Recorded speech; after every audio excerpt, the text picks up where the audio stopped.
Hello, ayan yung niloto natin today. Today is May 2022. Ayun, May 22 na tayo ngayon guys. So ayan.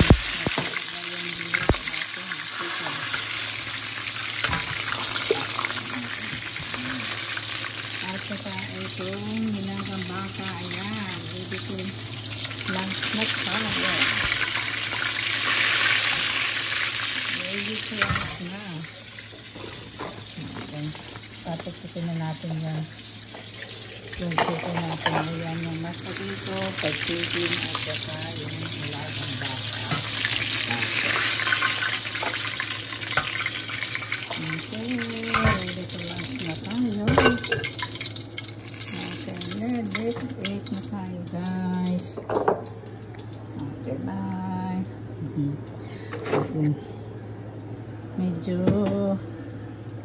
Medyo ano tayo ngayon.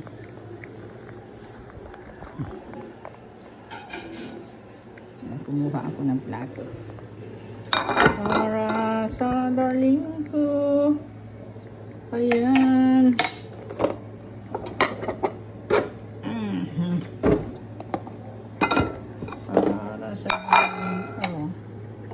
Ilagay natin yung mashed potato. Ayan.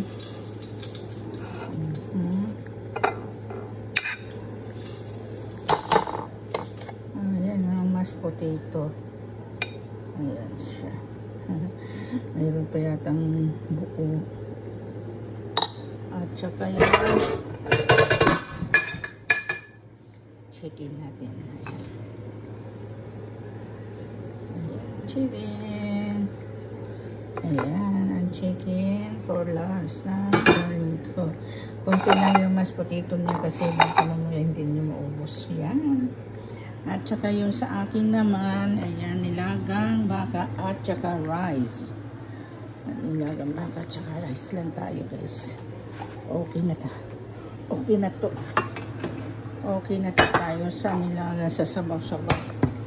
Alam mo naman tayo mga Filipino. Mga Pilipina always sacrifice. Sanay tayo wala lang ulam. Oh, diba? Sanay tayo walang ulam. Oh, diba? Napakinabangan natin yung tanim natin na celery at saka yung tanglad. Yan. Ayan, maraming sibuyas. Celery at saka tanglad lang yan guys. Pero mukhang ano siya, ayan, i-overload na lang natin sa sabaw. Overload natin sa sabaw guys. Uy, yummy. Ayan, overload na sa sabaw. Ayan. Okay, bye.